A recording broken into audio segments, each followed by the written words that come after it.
Magandang araw po sa inyong lahat.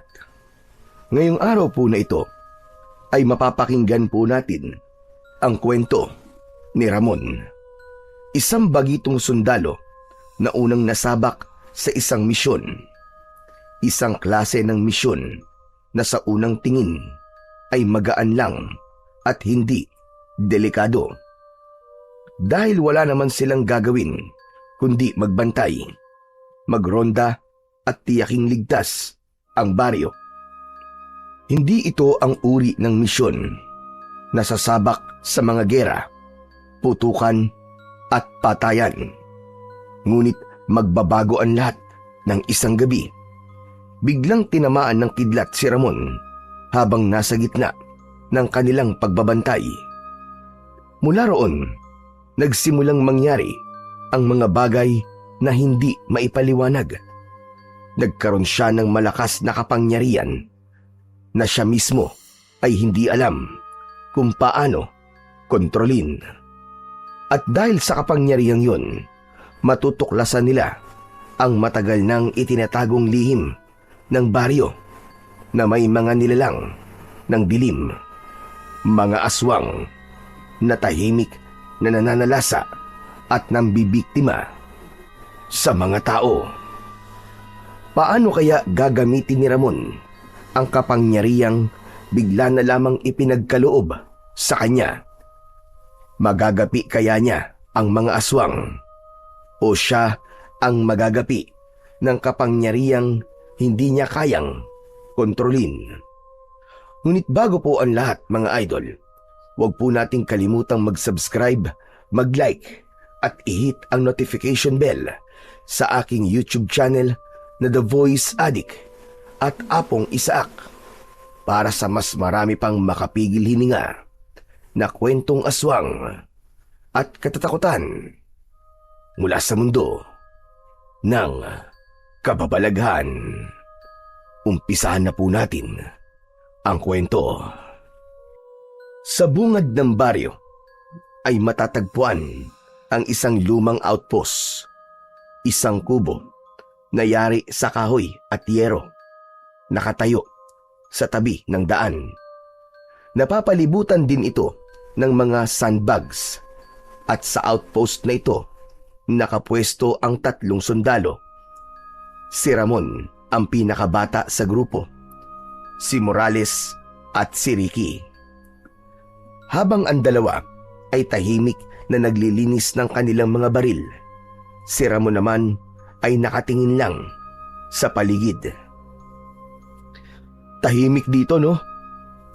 Ganyan talaga sa mga ganitong lugar. Para kang nasa dulo ng mundo. Bakit? Hindi ka ba sanay? Hindi naman po sa hindi sanay. Ang totoo niyan ganito rin po sa probinsya namin ganun ba? Di dapat sanay ka sa katahimikan ganito. Sanay naman po. Pero ewan ko po ba? Iba yung pakiramdam ko dito. Parang... Basta, parang kakaiba Baka naman naninibago ka lang. First mission mo kasi to Normal lang yan.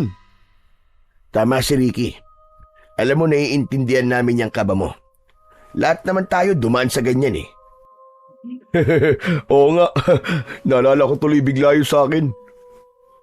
Talaga po? Na po ba yung naging unang misyon nyo?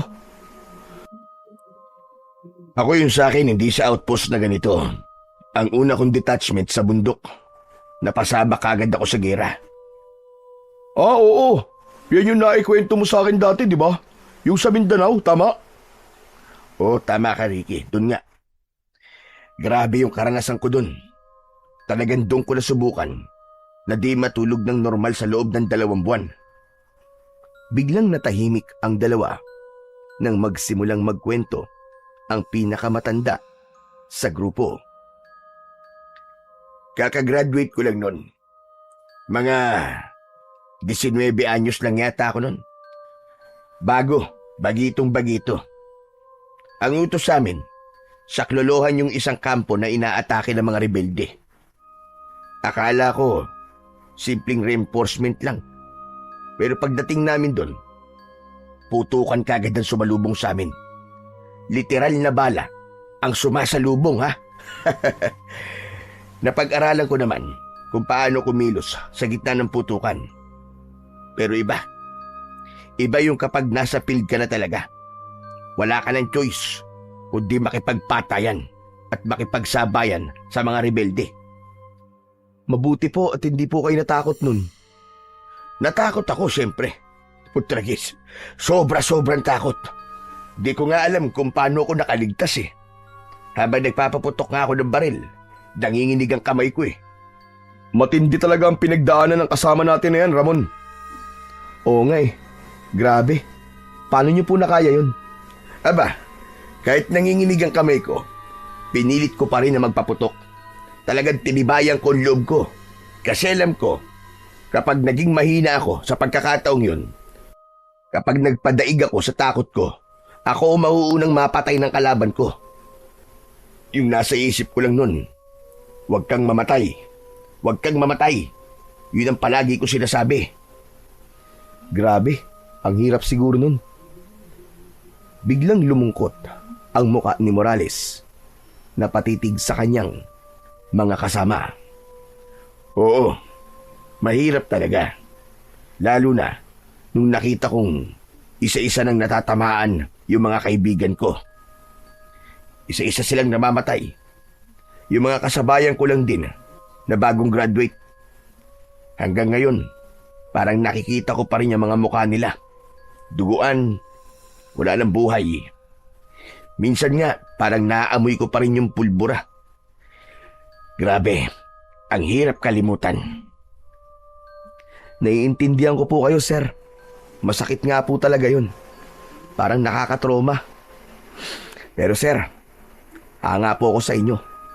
Hindi lang po sa tibay ng loob nyo, kundi po sa kakayahan nyong magpatuloy pa rin sa serbisyo, maski mabigat po ang pinagdaanan nyo. Salamat, Ramon. Pero kailangan talaga natin magpatuloy. Kasi may mga taong umaasa na maprotektahan natin, di ba? Ika nga eh, to serve and protect.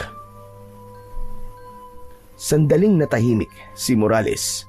Bumuntong hininga siya. Saka muling nagsalita. Kaya lang, meron akong ipinangako sa sarili ko mula nang mangyari yun. Ano po yun, sir? Ipinangako ko sa sarili ko na hindi na ulit mauulit yun. Na hanggat kaya ko, wala na ulit akong kasamang mamamatay. Biglang nagkatinginan sina Ricky at Ramon. Pareho silang natahimik. Kung may delikadong sitwasyon, mas pipilitin kong ako ang mauna. Mas mabuting ako ang tamaan ng bala kaysa makakita ulit ng kasamang nalalagutan ng hininga. Hindi na. Baka hindi ko nakayanin. Ang bigat nun, sir. Ganun talaga. Yan ang panata ko. Iligtas ang iba, kahit kapalit pa ang sarili kong buhay. Ganun din po kami sa inyo, sir. Kung sakali man na magkaroon bigla dito ng engkwentro, hindi ka din namin pababayaan. Walang mamamatay sa atin dito, sir. Teka, bakit parang ang bigat na ng pinag-uusapan natin? Bakit napunta na sa kamatayan? Oo nga, no? Bigla na lang naging madrama eh. Pasensya na. Nadala lang siguro ako sa alaala ko. Wala yun, sir. Okay lang naman po. Sa totoo lang, mabuti nga po at naikwento nyo. Ang dami ko natutunan. Oo nga. Pero tama na yung usapan ng kamatayan na yan. Kinikilabutan ako eh. Baka magdilang anghel pa kayo dyan at biglang may sumulpot na kalaban dito. Biglang naging alerto ang dalawa nang sabihin ito ni Ricky. Tinignan nila ang labas ng kubo. Biro lang. Mukhang tahimik naman tong baryo na napostehan natin eh. Wala naman siguro tayong magiging problema dito. Eh teka, ako ba hindi nyo tatanungin kung ano nangyari sa unang misyon ko? Bakit, sir? Ano po bang nangyari? Yung unang misyon ko, hindi rin biro. Sa Samar yun. Habang bumabiyahe kami, na-ambush yung sasakyan namin. Napatingin si Ramon. bagyang napatigil sa paghinga, si Morales naman ay seryosong nakikinig. Kakababa lang namin mula sa bundok. Pauwi na sana kami sa kampo para magpahinga. Tatawa-tawa pa nga kami sa likod ng truck at pakanta-kanta. Tapos biglang bratatatatatatatatatat. Sunod-sunod na yung putok na narinig namin sa paligid. Talaga? Saan galing yung putok? Nakita niyo ba? Saan pa ba? E di sa mga rebelde. Talagang pinagplanuhan nila kami na tambangan. Nakatago sila sa gilid ng daan. Hindi namin sila makita kaagad kasi puro talayib at puno sa paligid eh. Pagsilip ko sa gilid ng truck, kita ko yung baril nila. Parang umaapoy sa dilim. Ilan ba kayo nun? 10 kami sa isang truck, sir. May agad na tinamaan sa amin. Si Dado. Natamaan siya sa balikat. Akala ko matitepok na siya nun eh. Pero imbis na matakot at bumigay kaagad, siya pa yung unang bumaba ng truck para lumaban. Duguan na pero lumaban pa rin? Oo, habang kami nagkakagulo pa sa loob ng truck, siya nakikipagbakbakan na ng putok sa mga rebelde. Sigaw siya ng sigaw. Ang sabi niya, tumakas na daw kami. Siya na raw ang bahala. Napapikit si Ricky saglit. Muling binabalikan ang eksena. Yung putukan nun, parang walang katapusan. Yung mga bala, tumatama sa bakal ng truck, sa lupa, sa puno. Tapos si Dado, wala din tigil sa pagsagot ng putok. Grabe yun ah. Ang tapang niya. Oo nga sinabi mo pa.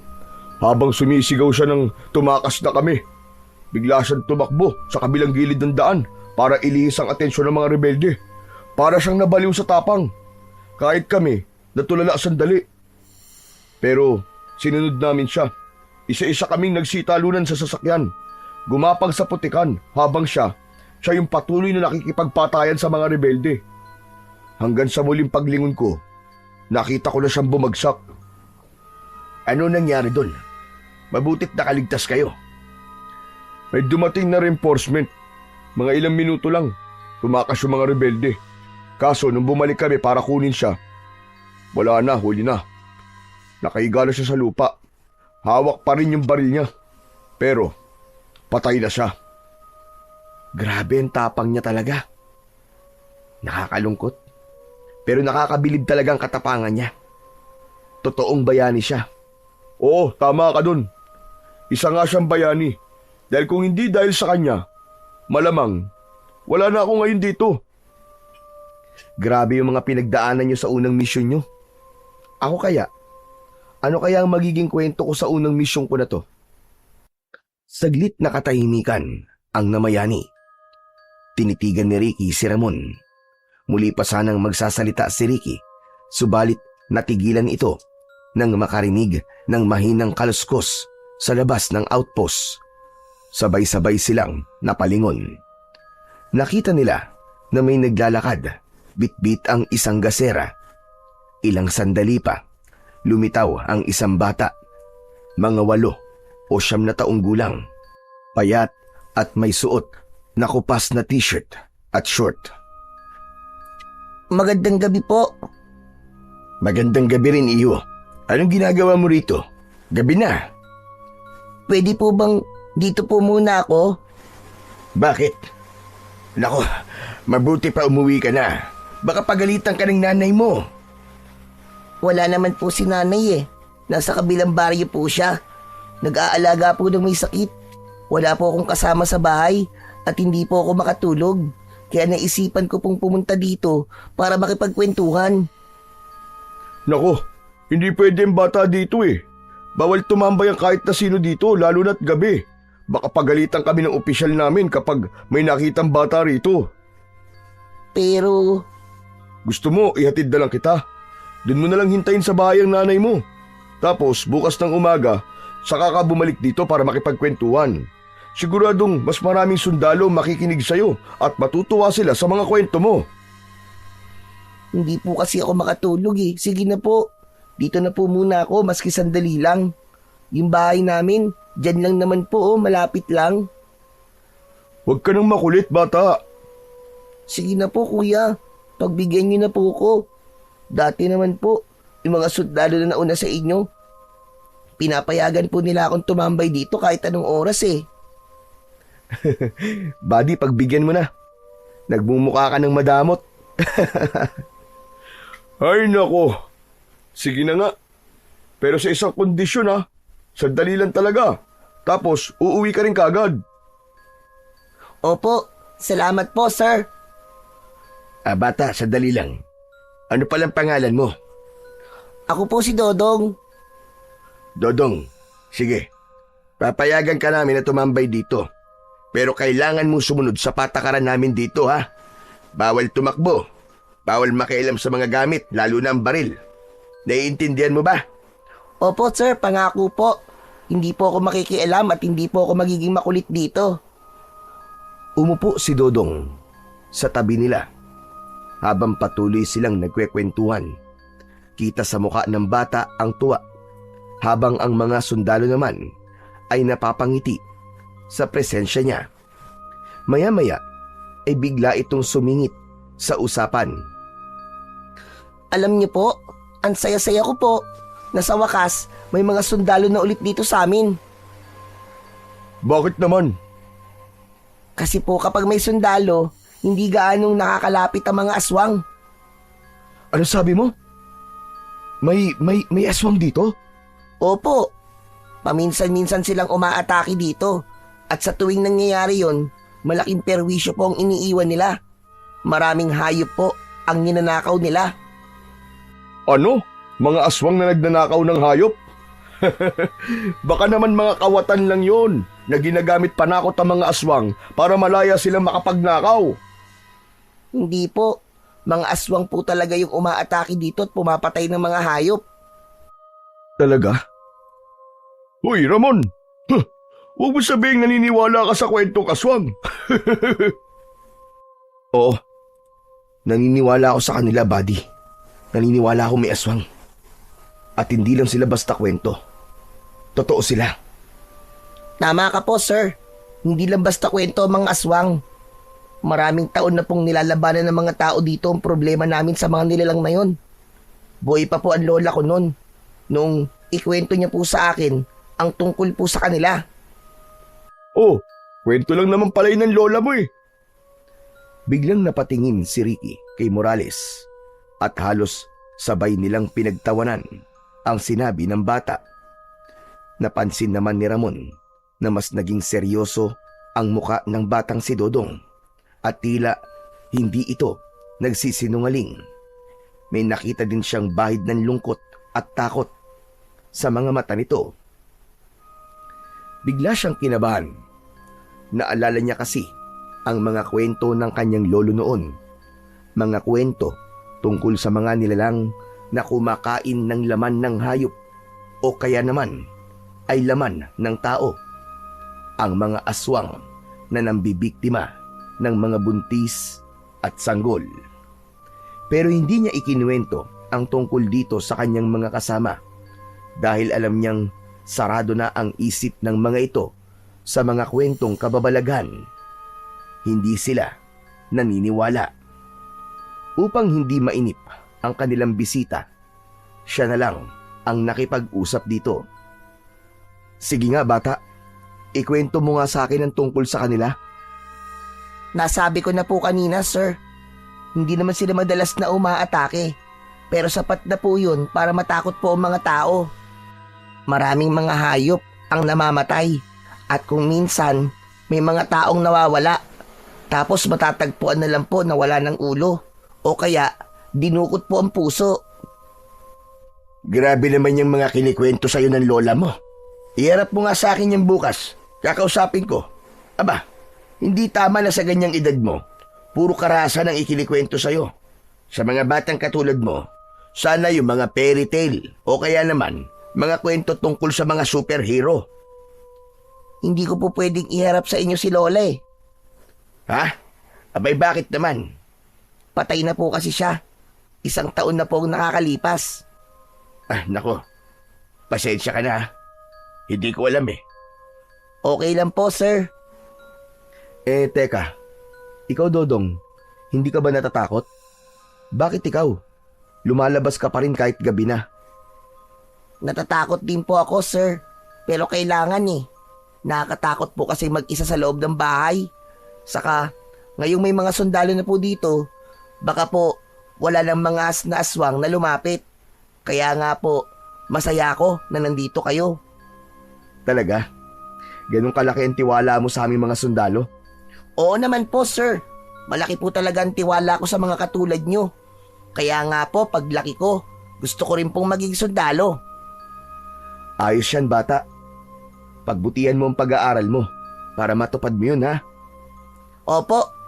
Ay, sir, ano po palang pangalan nyo? Ah, oo nga pala. Ako si Ramon. Siya naman si Ricky. At yun, yung matanda. Siya si Sir Morales. Ang gaganda po pala ng pangalan nyo, mga sir. Nagpatuloy pa ang kanilang kwentuhan kung ano-anong bagay ang kanilang napag-usapan. Mga simpleng tanong ni Dodong tungkol sa buhay ng sundalo.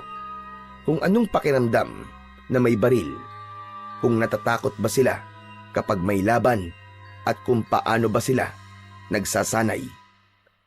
Paminsan-minsan ay natatawa sila sa mga inosenteng tanong ng bata, lalo na't tuwang-tuwa ito sa bawat sagot na ibinibigay nila.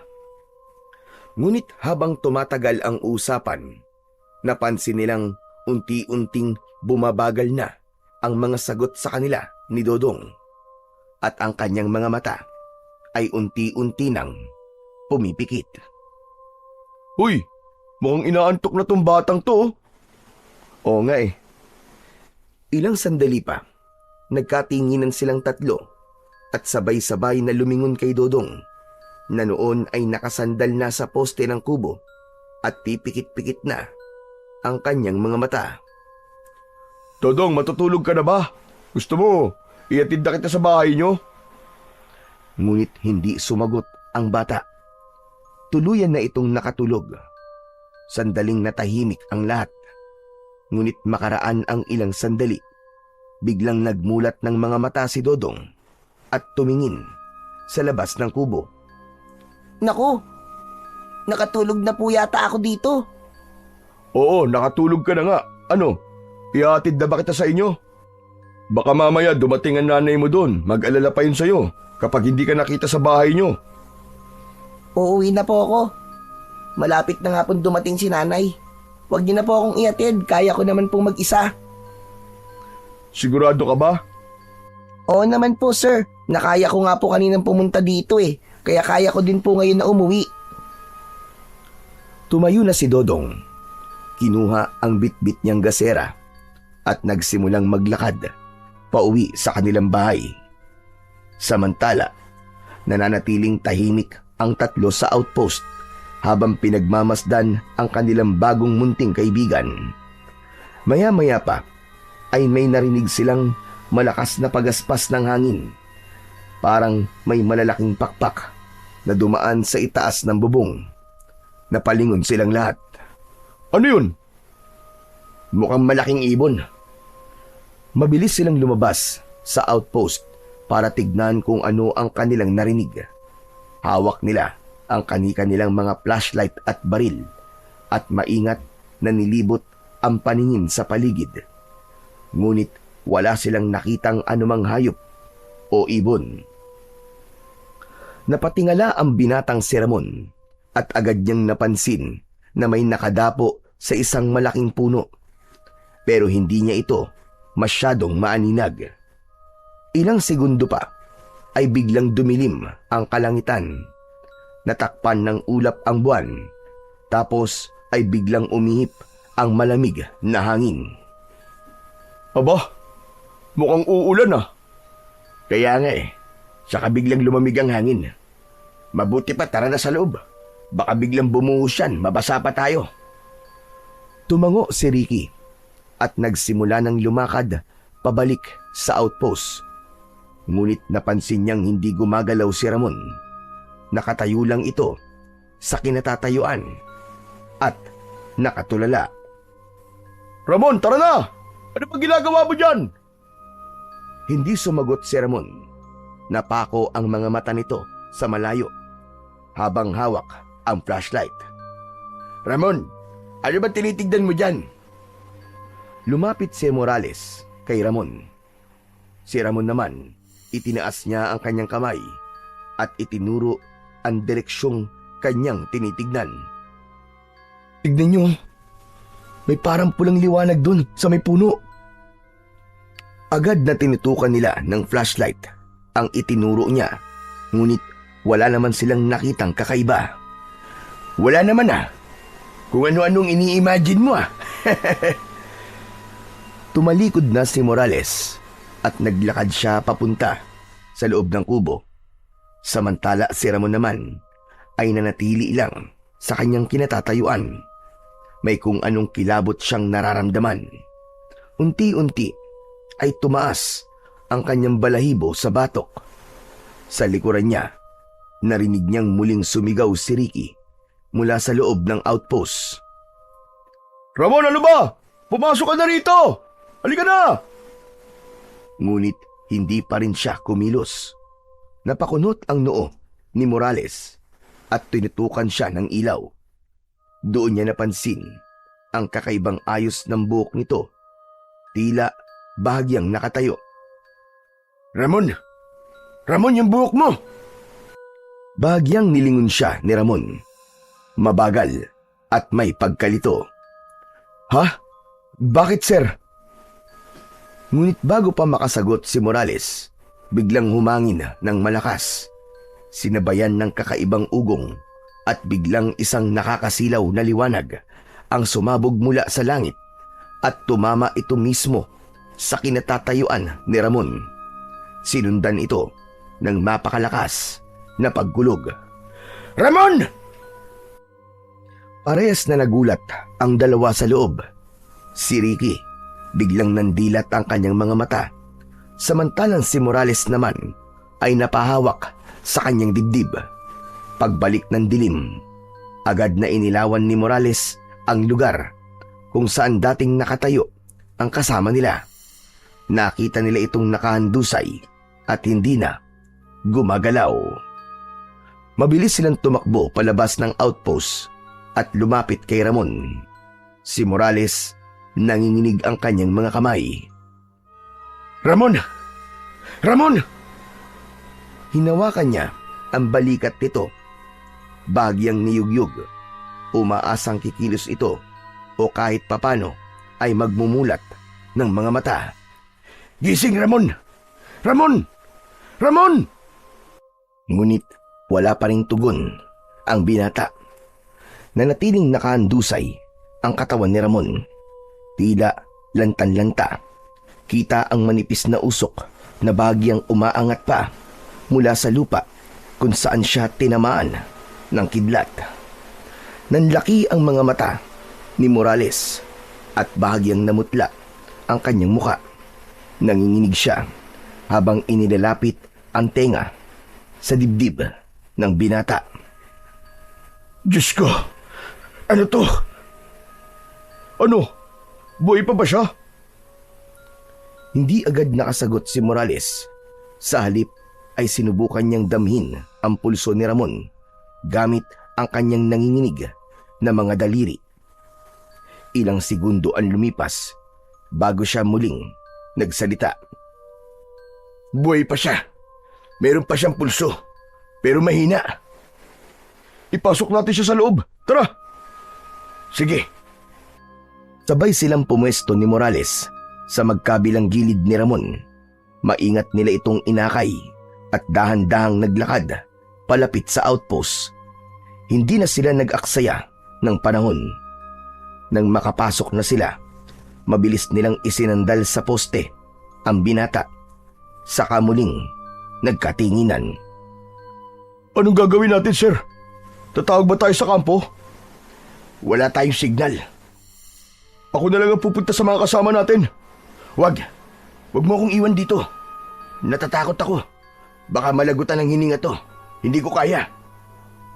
Napatitig si Ricky sa kanya at sa tulong ng liwanag ng kanilang lampara, napansin niya na tila hinahabol nito ang kanyang paghinga. nanginginig pa rin ang mga kamay nito habang mahigpit na nakakapit sa balikat ni Ramon. Ngunit ang mas lalong nakaantig sa kanya ay nang makita niya ang luha sa mga mata nito. Ayos ka lang ba? Medyo hindi. Sinabi ko naman sa'yo, di ba? Ayoko nang nakakakita ng namamatay na kasama ko. Hindi ko na talaga kaya. Makinig ka. Walang mamamatay ngayong gabi. Naiintindihan mo ba? Napatingin si Morales sa kanya. Nanginginig ang baba nito. Halatang nagpipigil ng kanyang mga hikbi. Tumango ito ng marahan. Huminga ka muna ng malalim. Sabayan mo ako. Sige. Inhale. Exhale. Yan, ganyan. Isa pa. Sabay silang huminga. Dahan-dahan. At nang bagyang kumalma na ang paghinga ni Morales, marahan siyang hinawakan ni Ricky sa kamay nito. At dahan-dahang inalis mula sa balikat ni Ramon. Kaya natin to. Magtiwala ka lang. Inilabas ni Ricky ang isang maliit na bote mula sa kanyang bulsa. Isang ammonia inhalant. Binuksan niya ito at bagyang inilapit sa ilong ni Ramon. Ramon, gising na! Ramon! Ilang segundo ang lumipas. Bagyang kumunot ang noo ni Ramon at gumalaw ang mga daliri nito. Lumaki ang mga mata ni Morales nang makita ito. Gumagalaw na siya! Inilapit palalo ni Ricky ang ammonia sa ilong nito. Maya-maya pa'y napakislot na si Ramon at sa kamarahang naibaling nito ang kanyang ulo. Isang malalim na paghinga ang pinakawalan nito sa kasunod-sunod na naubo. Kasabay nito ay iminulat na niya ang kanyang mga mata. Anong nangyari? Nagpalipat-lipat ang tingin ni Ramon sa dalawa niyang kasama. Samantala si Morales naman ay tila nabunutan ng tinik. Ngumiti na siya. Salamat sa Diyos at buhay ka, Ramon.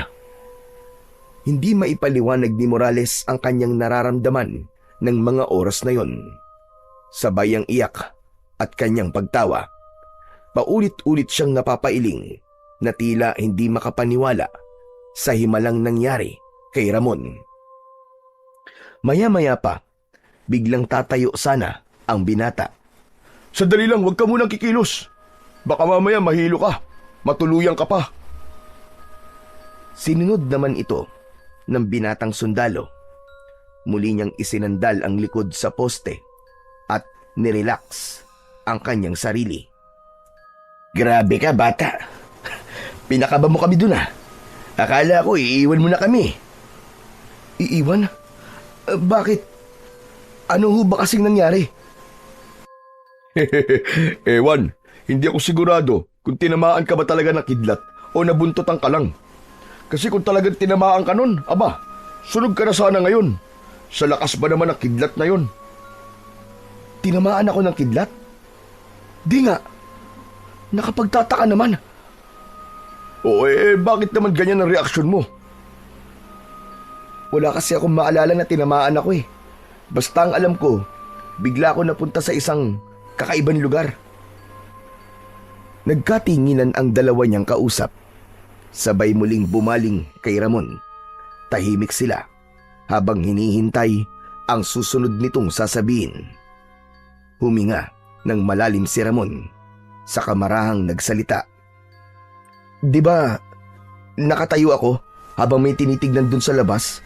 Tapos bigla akong parang napunta sa walang katapusang pagkahulog. Napapikit ako at pagmulat ng mga mata ko, nakita ko na nasa kakaibang lugar na ako. At ano namang klaseng lugar yun? Hindi ko may paliwanag eh. Kakaiba talaga siya eh. Para bang isang lugar na walang langit at walang lupa. Lahat maliwanag eh.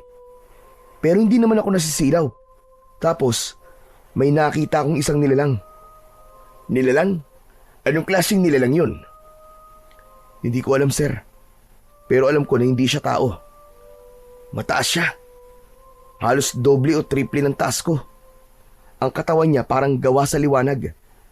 Nangingintab at kumikislap sa bawat galaw niya. Hindi ko masyadong maaninag ang mukha niya eh. Pero ramdam kong nakatingin siya sa akin. Tapos, may hawak siyang tulos. Mahaba, mga 2 metro siguro ang haba nun. Tapos kumikislap yun, na para bang may apoy sa dulo. Pero hindi mainit. Paano mo naman nasabing hindi mainit? Nahawakan mo ba? Oo, pinahawak niya sa akin eh. Talaga? Ang astig nun ah. Ang ganda ng napanaginipan mo. Hindi panaginip yun. Totoong-totoo eh. Alam mo ba kung paano siya makipag-usap sa akin? Paano? Hindi bumubuka ang bibig niya. Pero yung tinig niya, pumapasok sa isip ko. Oo, totoo. Sabi niya, may paparating daw. May paparating na panganib at kailangan ko daw na maging handa. Paparating na panganib? Anong klaseng panganib? Hindi ko alam, buddy. Hindi niya sinabi. Pero hinawakan niya ako tapos sabi niya, sa akin na daw yung tulos. Nung sinabi kong tinatanggap ko, aba, nagliwanag ako. Literal ha, literal ako nagliwanag. Nabalot ako ng liwanag, mainit, pero hindi masakit. Tapos yun na. Bigla na lang dumilim ang lahat. Nang matapos magsalita, ay nagsimulang maghanap sa paligid si Ramon. Iginala niya ang kanyang mga mata at hinanap ang tulos na ipinagkaloob sa kanya. Teka, ano bang hinahanap mo? Yung tulos, hinahanap ko yung binigay niyang tulos sa akin. Sigurado kong hinawakan ko yun pero... Huwag mo nang hanapin, Ramon. Panaginip nga lang ang lahat ng yun. Epekto ng pagkakatama ng kidlat sa'yo. Hindi nga sabi, buddy, hindi yun panaginip. Totoo lahat yun. Eh kung totoo nga yan, sige nga, nasa na yung tulos sa sinasabi mo? Hindi ko alam. Sigurado akong hawak ko yun eh. Bago dumilim, hawak-hawak ko yun. Pero bakit nawala? Hayaan mo na, Ramon. Ikaw naman, Ricky. Tama na muna yan. Ang malaga, okay na tayo. Sa bagay, sige na nga. Pasensya ka na kung ano man yung mga nasabi ko sa'yo, ha? Wala yun. Pasensya na rin. Mabuti pa magpahinga ka na muna dyan, Ramon. Baka kasi biglang bumigay ulit ang katawan mo. Oo nga. Sige, relax ka lang dyan. Kung gusto mo matulog ka, kami na lang muna ang bahala dito. Ayoko po matulog. Nasa trabaho po ako at saka... Sa post natin na to, ako ang superior nyo. Dahil akong veterano at pinakamataas ang ranggo sa inyong dalawa. Kaya ngayong sinabi ko na matulog ka, kailangan mo akong sundin. Nagkakaintindihan ba tayo? Ano po kasi? Walang ano po kasi. Utos nun, hindi pakiusap. Sundalo ka, Ramon, at bilang sundalo, dapat marunong kang sumunod sa nakatataas sa'yo. Bumigat na ang tono ni Morales. Matigas, derecho at wala ng bahid ng anumang lambing. Napayuko si Ramon at napabuntong hininga. Opo, sir. Sige po. Magaling. Yan ang gusto kong marinig. Sige na, magpahinga ka na. Nasa labas lang kami ni Ricky. Muling binuksan ni Morales ang pinto ng kanilang outpost at lumabas. Sumunod si Ricky, pero bago siya tuluyang lumabas, tinignan niya muna ang buong paligid. Nang makitang wala namang banta, saka ito sumunod. Kumuha siya ng 2 upuan at iniabot ang isa kay Morales. Agad namang naupo ito, samantalang si Ricky ay patuloy na nagmamasid at alerto. Sir, sa palagay mo, ano kaya ang ibig sabihin ng panaginip ni Ramon? Hindi ko alam, Ricky. Medyo kinakabahan nga ako sa mga pinagsasasabi niya. Ako nga rin, sir eh. Sinaway ko na lang siya at kinokontra kanina kasi kinakabahan din ako. Baka kasi paraan lang ng Diyos ang panaginip na yun para bigyan tayo ng babala. Tama ka. Kaya nga kailangan ay manatili tayong alerto. Hindi natin alam kung anong klaseng panganib ang darating. Kaya mas mabuti kung handa tayo. Tama kayo, sir. Lalo pat hindi naman naging malinaw sa atin kung ano ba talaga ang problema ng baryong to at kung bakit tayo ipinadala o dineploy dito. Kaya nga sa tagal ko na sa serbisyo, ngayon lang ako sasabak sa isang misyon na ni isang radyo ay wala. Hindi malinaw ang operational briefing natin. Kaya nga sir, para tayong bulag sa lugar na to eh. Tama ka. Ang sabi lang nila magbantay. Walang sinabi kung anong klaseng threat ba ang aasahan natin. Kaya nga sir, ang mangyayari nito, on our own tayo. Sinabi mo pa, ang masama pa, wala tayong maayos na gamit pang komunikasyon. Kapag may nangyari o may umatake, hindi tayo makakatawag ng saklolo. Katulad nung nangyari kaninang emergency, mabuti na lang. At sinuwerte si Ramon. Nako kung hindi, paano na? Sir, tungkol nga pala kay Ramon, napansin niyo ba yung kulog at kidlat kanina? Isang beses lang yun. Pagkatapos nun, biglang nawala. Ang weird, di ba? Di ba dapat nasusundan pa yun kahit mahina lang na kulog at kidlat, tapos uulan sana? Pero nakakagulat, kasi wala namang ulan. Oo, tama ka. Napansin ko din yun. Parang lahat ay nawala pagkatapos niyang tamaan ng kidlat. Tinamaan ba siya talaga? Kasi kahit sinong tamaan ng ganong kalakas na kidlat, dapat patay na kagad eh. Pero si Ramon, buhay pa rin. At wala man lang kahit na anuman sugat. Wala rin siyang paso o tanda ng pagkasunog sa balat niya. Kaya nga nakapagtataka. Bakit kaya? Hindi ko rin alam, sir. Wala talaga akong ideya eh. Ay, sana wala nang mangyaring kakaiba at talagang kinikilabutan na ako. Sana nga. Pero kahit wala tayong nakikitang kalaban, hindi ibig sabihin nun, naligtas na tayo. Kailangan, maging handa pa rin tayo. Opo, sir. Kailangan nating magbantay ngayong gabi ng maayos. Handa ba tayo, sir? Kailangan nating maging handa. Kahit anong mangyari, gagawin natin ang tungkulin natin.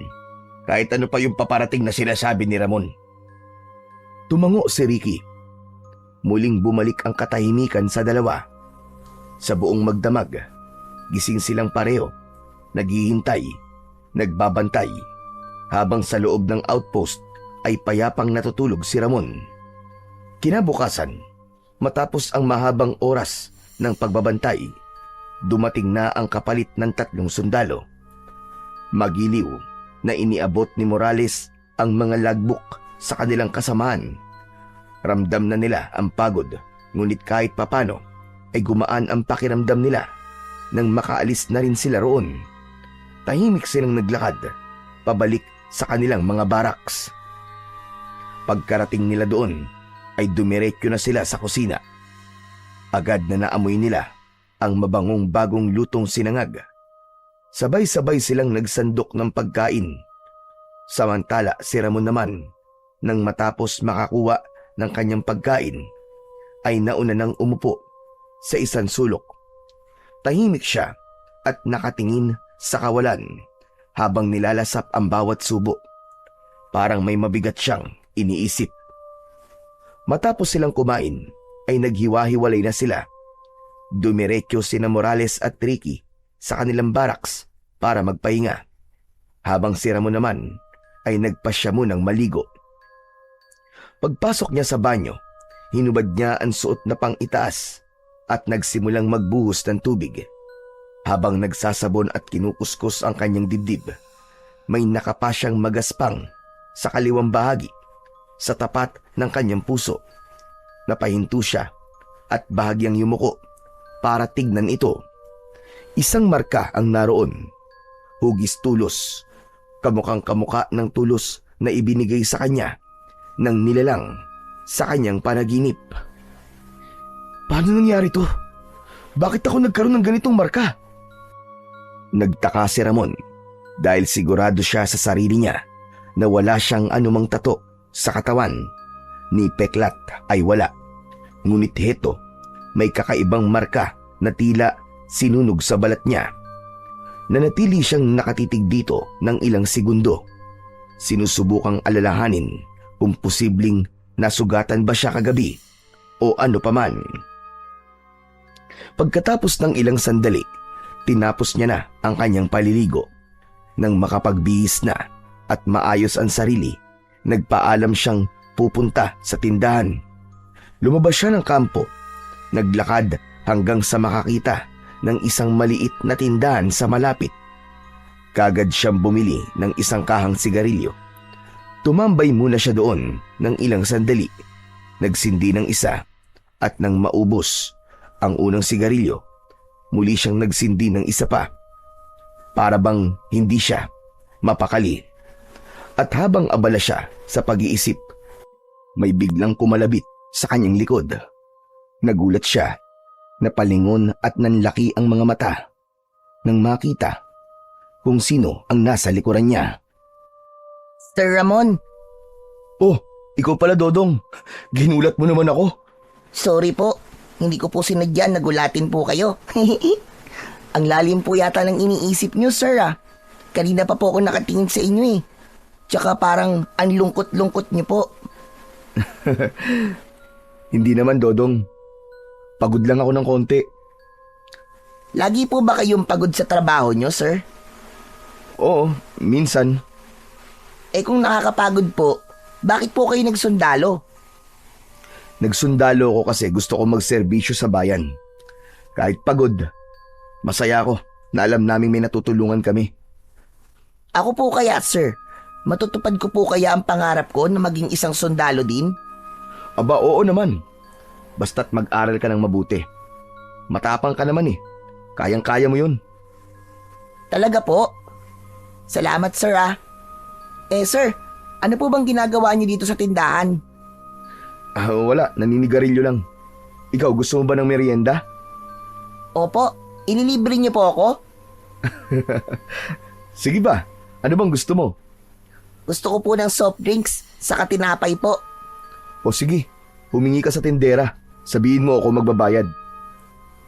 Salamat po, sir. Habang abala si Dodong sa pagpili ng gusto niyang merienda, pinagmasdan lang siya ni Ramon. May ngiti sa labi ng sundalo. Tila ba nabawasan kahit papano ang bigat ng kanyang iniisip sa presensya ng bata. Nang makuha na ni Dodong ang soft drinks at tinapay, naupo ito sa tabi niya. Dodong, nasan pala ang tatay mo? Wala po akong tatay, sir. Matagal na po siyang nawala. Hindi ko nga po siya matandaan eh. Ang naiwan na lang po sa akin ay si nanay. Ganun ba? Minsan po naiisip ko, ano kayang pakiramdam ng may tatay? Minsan nga po naiinggit ako sa mga kalaro ko na may kasamang tatay. Siguro masaya po, no? Yung may kakandong sa'yo, may magtuturo ng iba't ibang bagay, tapos may magtuturo na magbike at iba pa. Alam mo, parehas pala tayo, Dodong. Hindi ko rin nakalakihan ng tatay ko eh. Namatay din po ba siya? Hindi, buhay siya. Pero ni minsan, hindi ko siya nakita. Ang sabi ng nanay ko nung nabuntis siya, iniwan na lang daw kami bigla. Hindi man lang nagpakita. Hindi man lang tinanong kung kumusta kami. Grabe naman yun. Parang hindi lalaki. Sinabi mo pa. Bata pa lang ako, lagi kong iniisip. Bakit niya nagawa yon? Ano bang mali sa amin ni Mama? Hindi ba niya kami mahal? O baka hindi lang talaga siya marunong magmahal? Ang lungkot naman po. Siguro masakit yun. Masakit syempre. Lalo na sa tuwing may mga okasyon na gusto kong may tatay na nandun. Graduation, birthday, o kahit simpleng araw lang. Yung bang parang gusto mong may babati sa'yo, yung may yayakap. Pero wala eh. Kaya natuto na lang ako na wag nang umasa. Nakakalungkot po. Ayos lang. Kasi minsan, sapat na ang pagmamahal ng isang ina para punan ang lahat ng kakulangan. Sana nga po. Sigurado yan at habang lumalaki ka, ikaw na ang bahala sa sarili mo. Gawin mong inspirasyon yung lungkot na nararamdaman mo para balang araw, ikaw ang magiging mabuting tatay para sa mga anak mo. Sige po, Nangangako po ako, sir. Habang nag-uusap pa sila ni Dodong, biglang napatigil si Ramon. Biglang kumirot ang kanyang dibdib sa mismong bahaging may kakaibang marka na natuklasan niya kanina habang naliligo. Napangiwi siya. Napakapit ang isang kamay sa kanyang dibdib habang ang isa ay nakakapit sa upuan. Aray! Aray ko! Sir Ramon, bakit po? Ano po nangyayari sa inyo? Hindi nakasagot ang sundalo. Namimilipit pa rin kasi siya sa sakit. Pumipintig ito at tila umiinit. Pakiramdam niya ay parang sinusunog ang laman sa ilalim ng kanyang balat, paakyat sa kanyang leeg. Sumisikip na rin ang kanyang paghinga. Sandali pa ay nanlabo na din ang kanyang paningin. Ang init! Ang init! Tulong! Ang sakit! Dahil sa takot, ay agad siyang nilapitan ni Dodong at hinawakan siya sa braso. Ngunit pagdikit ng palad ng bata sa kanyang balat, bigla itong tumalsik na parabang naitulak ng isang malakas na puwersa. Bigla itong napasigaw. Nakuryente ako! Napalingon ang mga tao sa paligid nang sumigaw ang bata. Agad silang nagsilapit. Si Ramon ay napaluhod sa lupa. Hingal na hingal at hawak ang kanyang dibdib. Bagyang nanlilisik ang mga mata. Bigla siyang bumagsak sa harap ng tindahan. Dalawang lalaki ang agad na lumapit at inalalayan siya. Nanginginig ang mga kamay at paa. Pawis na pawis at halatang hirap na hirap sa sakit na nararamdaman. Habang buwat-buwat siya, napapapikit siya at maririnig ang mahina niyang daing. Walang nag-aksaya ng oras. Dali-dali nila siyang dinala pabalik sa kampo. Sumabay si Dodong, takot at nag-aalala. Pagdating nila, sinalubong sila ng mga sundalo at agad siyang dinala sa baraks at inihiga sa papag upang matignan ang kalagayan niya. Ang kasama nito sa baraks na si Morales ay agad na nagising. Ano nangyari sa kanya? Agad siyang sinagot ng kasamaan at sinabi kung ano ang naipaabot sa kanyang balita. Buddy, ayos ka lang ba? Anong nararamdaman mo? Sinabi ng mga sundalo na mainit ang katawan nito. Ganun ba? Nilalagnat siya. Sige, ako nang bahala sa kanya. Agad na kumilos si Morales matapos marinig ang kalagayan ni Ramon.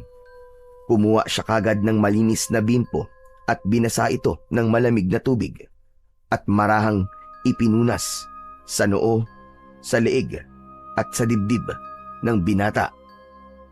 Anong nangyayari sa'yo? Bakit ka ba nagkakaganyan? Pagkaraan ng ilang sandali, tumayo si Morales at kumuha ng bote ng tubig. Maingat niya yung ipinatong sa mesa sa tabi ng papag. Sakaling magising si Ramon at mauhaw, ay may nakahanda na itong tubig na maiinom. Maya-maya pa, napansin ni Morales na unti-unting pinawisan ang binata.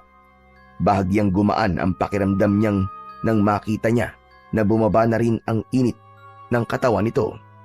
Ngunit nanatili pa rin itong walang malay. Habang nakaupo siyang nagbabantay sa tabi, tahimik siyang nanalangin na sana paggising nito ay maayos na ang kalagayan ni Ramon. Nanatiling nakabantay si Morales sa kanya. Nakatukod ang siko sa kanyang tuhod habang hawak ang kanyang noo. Hindi siya mapalagay at sa wakas, ilang minuto ang lumipas. Narinig niya ang mahinang daing mula sa higaan. Napatingin siya agad at nakita niyang dahan-dahan ng kumikilos si Ramon. Nakamulat na rin ang kanyang mga mata. Buddy, ay salamat sa Diyos at gising ka na. Ayos ka lang ba? Nakatulala si Ramon. Tinitigan nito ang kanyang kasama. Anong nangyari, sir? Bakit nandito na ako sa barracks? Hinimatay ka doon sa may tindahan at dinala ka dito ng mga tao. Bakit ka ba hinimatay? May masakit ba sa'yo? Saka ang init mo kanina. Hindi ko alam, sir. Basta na lang sumakit ang dibdib ko kanina tapos naramdaman ko yung grabing init. Para ako napapaso at nasusunog ng buhay. Ganun yung sakit, sir. Baka naman stress o pagod lang yan. Pwedeng muscle strain o baka acid reflux. Minsan, ganyan din ang nararamdaman ko kapag hindi ako kumakain sa tamang oras eh. Umiling si Ramon, mariin, habang hawak pa rin ang kanyang dibdib. Hindi, sir eh. Hindi ganun ang pakiramdam. Iba, sir. Parang may nangyayaring kakaiba sa loob ng katawan ko. Kakaiba? Aba, anong ibig mo sabihin? Ano bang pakiramdam mo talaga? May papakita ko sa'yo, sir. Tulungan niyo akong itaas ang damit ko. Tinulungan nga siya ni Morales na maitaas ang kanyang t-shirt. At sa ilalim ng kaliwang dibdib, nakita ni Morales ang isang kakaibang marka. Nabahala siya sa itsura nito, namumula at namamaga. Ano yan? Bakit ka may tato? Bawal yan ah. Hindi ko alam, sir. Wala naman to dati. Nakita ko na lang nung naligo ko kanina. Hindi kaya may kinalaman yan sa tumamang kidlat sa'yo kagabi? Tumango si Ramon sa kamarahang hinaplos ang paligid ng marka. Opo. Sa palagay ko'y ganun nga. Di ba naikwento ko sa'yo yung tungkol sa mahiwagang nilalang? Ganitong ganito po yung ibinigay niyang tulos sa akin eh. Hindi kaya ito yun? Imbis na totoong bagay, ay iminerka na lang niya sa aking dibdib. Napakamot sa ulo si Morales, halatang hindi makapaniwala sa naririnig. Iyan ka na naman eh. Kung ano-ano kasing iniisip mo eh. Puro mga kwento ng kababalagan. Hindi naman kasi ako nagkikwento lang ng kung ano-ano, sir. Alam ko yun. Alam ko na may kakaibang nangyayari talaga sa katawan ko. Hindi lang to lagnat at tong nasa dibdib ko. Hindi lang to basta marka, sir. Kanina, sir, bago ako nawala ng malay, para bang may dumadaloy na kakaibang enerhiya sa katawan ko. Ganun talaga naramdaman ko, sir. Maniwala kayo. Napakunot ang noo ni Morales. Hindi man siya naniniwala sa mga kwento ng kababalagan. Ramdam niyang seryoso at takot si Ramon. Sige na nga. Kung talaga naniniwala kang may kakaibang nangyayari, gagawa natin ang paraan yan. Mamaya, hahanap ako ng paraan para malaman kung ano talaga yan. Talaga? Tutulungan mo ako, sir? Mabuti at hindi mo ako pinagtatawanan. Hindi, bakit naman kita pagtatawanan? Kitang-kita ko naman yung pag-aalala sa mukha mo. Kaya lang, kailangan lang natin tiyakin kung ano ba talaga yan. Sandaling natahimik si Ramon, saka bahagyang tumungo. Salamat, sir. Di ko alam kung anong mangyayari sa akin. Pero kailangan ko talaga ng tulong. Walang problema. Maghahanap ako ng taong makakatulong sa atin. Sino naman, sir? Hindi ko pa alam. Pero magtatanong-tanong ako dyan sa baryo kung may kilala silang albularyo na pwedeng makatulong sa atin. Albularyo? Sigurado ba kayo, sir? Oo. Mas may kakayahan siyang makita kung ano nangyayari sa katawan mo. Pero pwede din namang medisina ang aasahan natin. Ikaw, mamili ka. Kung ano po mas madaling hinga ng tulong, pwede na po yun sa akin. So okay ka na sa albularyo? Opo. Wala naman pong mawawala kung susubukan, di ba? Oo naman. Tsaka huwag ka mag-alala. Hindi kita pababayaan. Sasamahan kitang harapin yan. Salamat, sir. Salamat ho talaga. O sige na. Magpahinga ka na muna dyan. Lalabas na ako ah. Babalik na lang ako mamaya. Tumango si Ramon at dahan-dahang ipinikit ang kanyang mga mata. Nang makita ito ni Morales, ay kinuha na niya ang kanyang sombrero at naglakad na palabas ng kanilang baraks. Pagdating niya sa unang bahay na malapit sa kampo, kumatok siya. Lumabas ang isang matandang babae na nakapalda at may hawak pang walis tingting. Magandang umaga po, Nay. May maituturo po ba kayong albularyo dito? Yung marunong po sanang manggamot ng taong may sakit. Nagkibit balikat lang ang matanda. Sabay napakunot ang noo. Maya-maya pa ay sinabi nitong wala ng albularyo sa kanila dahil matagal na itong pumanaw. Bagyang napayuko si Morales at nagpasalamat. Nagpatuloy siya sa paglalakad at tumigil sa susunod na bahay. Doon, isang lalaking nasa 50 ang edad ang kanyang napagtanungan. Abala ito sa pag-aayos ng kulungan ng manok. Magandang araw po. Pasensya na po sa abala. May tatanong lang po sana ako. May kilala po ba kayo ditong albularyo? Napalingon ang lalaki at napairap. Halatang hindi natuwa. Sinermo na nito ang sundalo at sinabing huwag maniwala sa mga faith healer o albularyo. Hindi na sumagot si Morales. Bagya siyang napakamot sa ulo at nagpasalamat na lang muli. Makalipas ang ilang minutong pag-iikot, bigla siyang may narinig na isang pamilyar na boses. Tinawag ang kanyang pangalan. Sir Morales! Napalingon na siya nang muli siya nitong tawagin. Nakita niya si Dodong na may dalang supot. Oh, ikaw pala Dodong. Anong ginagawa mo dito? Inutusan lang po ako ni nanay na bumili po ng suka. Kayo po, saan po ba kayo galing? Naghahanap ako ng albularyo eh.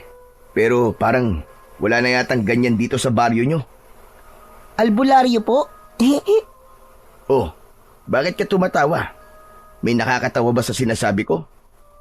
Opo, kasi nagpapagod lang po kayo kakaikot dito sa baryo namin. Wala po kayo mahanap na albularyo dito, sir. Matagal na pong patay eh. Pinatay po ng... basta. Wala akong ganun dito. Teka sir, bakit po ba kasi kayo naghahanap? Sino pong ipapagamot nyo? Si Ramon. Nag-aalala na kasi ako sa kanya eh. Mukhang lumalala na yung kalagayan niya. Si Kuya Ramon po? Ay sir, may naalala pala ako. Meron pala. May kilala akong isang magaling na albularyo. Pero hindi po siya dito nakatira eh. Sa kabilang baryo pa po. Talaga? Opo sir, sa kabilang barangay po. May isang matandang manggagamot doon. Ang pangalan po niya ay si Capidel. Sobrang galing daw po niya sir. Kahit anong sakit, kaya po niyang gamutin. Pati nga raw po sakit na hindi kayang gamutin ng mga doktor, kayang-kaya niyang pagalingin eh. Totoo ba yan, Dodong? Saan ko kaya siya eksaktong matatagpuan? Basta po sir, paglagpas niyo po ng baryong to, sundan niyo lang po yung diretsyong daan. Kapag narating niyo na po ang kabilang baryo, magtanong na lang po kayo doon kung saan po ang bahay ni Capidel. Lahat po doon kilala siya. Madali lang po siyang makita kasi may malaking puno ng balete sa harap po ng bahay niya. Ayos. Salamat, Dodong ha.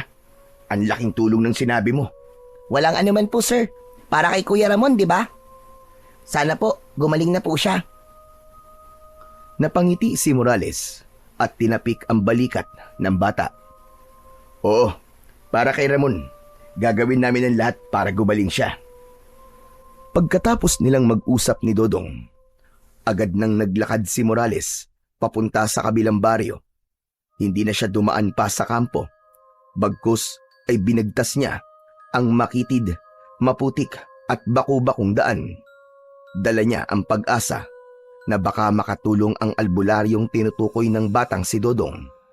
Halos 30 minuto din siyang naglakad bago niya natanaw ang karatolang gawa sa kahoy na nagsasaad na malapit na siya sa susunod na baryo. Pagdating niya sa kabilang baryo, patuloy siyang naglakad at nagmasid sa paligid. Ilang mga bahay ang dinaanan niya. Karamihan ay mga lumang kubo at kakaunti lang ang mga taong naroon. Pinili niyang tahimik na sundan ang mga palatandaan hanggang sa matanaw na niya ang sinasabi ni Dodong. May isang puno ng balete sa harap ng isang bahay kubo. Lumapit siya sa may pinto at saka kumatok. Maya-maya pa'y bumukas ang pintuan at sumilip ang isang matandang lalaki na payat. Puti na ang buhok at may hawak na tungkod. Sino ka? Anong kailangan mo dito? Magandang araw ho. Ako si Morales. Galing po ako sa Baryo Pinili. May ilalapit ho sana ako sa inyong may sakit na kaibigan eh. Baka ho sakaling matulungan nyo. Kita sa mukha ng matanda ang biglang panlalamig ng kanyang ekspresyon nang marinig ang pangalan ng baryo. Sa baryo pinili baka mo? Abay hindi ako basta-basta nagpupunta roon. Bakit naman ho? May masamang enerhiya ang lugar na yun. Hindi ligtas para sa tulad ko. Pasensya na iyo. Hindi kita matutulungan. Sandali lang ho, Kapidel. Mahalaga sa akin ang kasama ko. Wala na po akong ibang malalapitan. Kaya nga po pilit po kitang hinanap. Pakiusap naman ho, Kapidel. Kailangan niya hong gumaling. Tahimik na tumitig ang matanda kay Morales. Ilang segundo ang lumipas, saka siya dahan-dahang napabuntong hininga. Ano ba nangyari sa kaibigan mo? Nagkaroon ho siya ng mataas na lagnat. Tapos kung ano-ano po sinasabi niya na parang wala siya sa sarili. Nagsimula kasi to nang makidlatan siya kagabi. Ano ka mo? Nakidlatan? Oho, nakapagtataka nga po yung kidlat na yun eh. Direkta siyang natamaan ng kidlat pero hindi man lang siya nasunog. Wala siyang anumang kahalo sa katawan.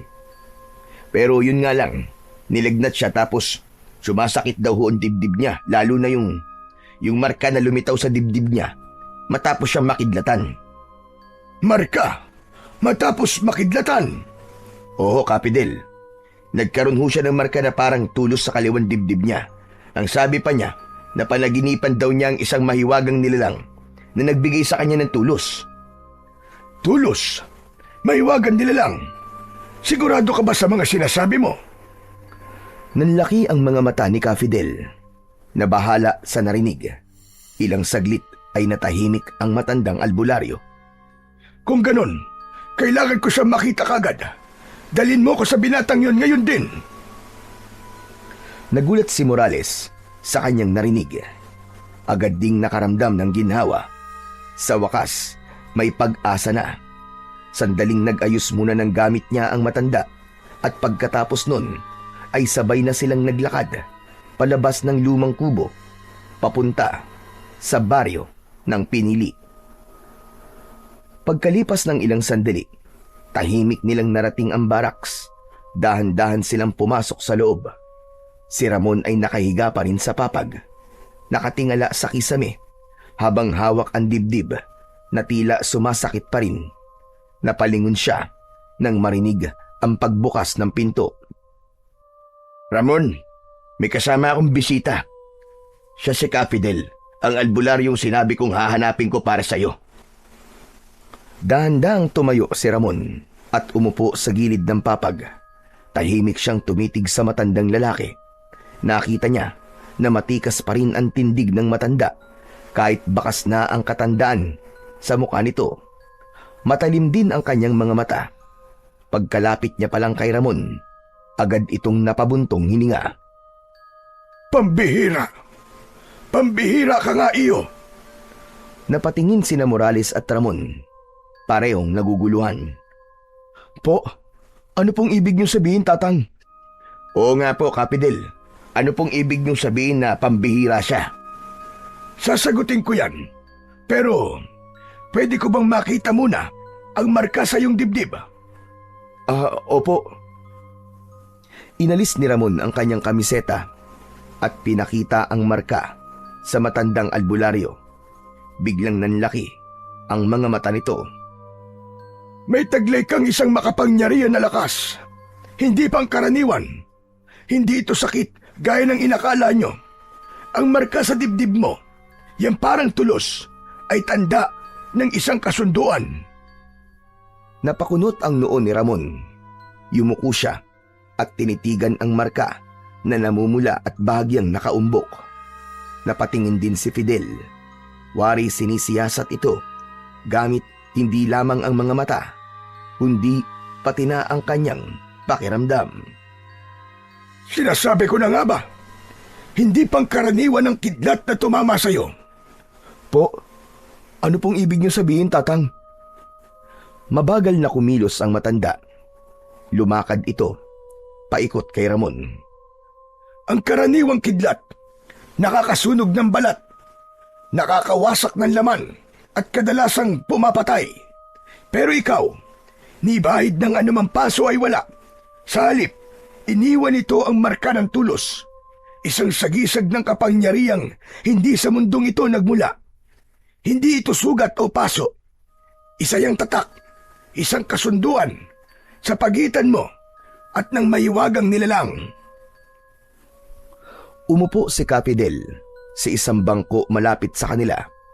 Napabuntong hininga siya bago nagsimula ng mahabang paliwanag. Sagisag? Tatak? Teka, hindi ko po maintindihan. Makinig kang mabuti, iyo. Pakinggan mong mabuti ang sasabihin ko. Ang marka na yan ay isang sinaunang sagisag ng kapangyarihan na ipinagkakaloob lamang ng mga nilalang na nagbabantay sa balanse ng mundo. Hindi sila nakikita ng karaniwang tao. Sila ang mga nilalang na pumipili ng mga tagapagtanggol kapag may paparating na panganib. Nakatutok ang tingin ni Ramon at Morales sa matanda. Tahimik na nakikinig. Kapag pumili sila ng tao, hinuhugisan nila ito ng tulos.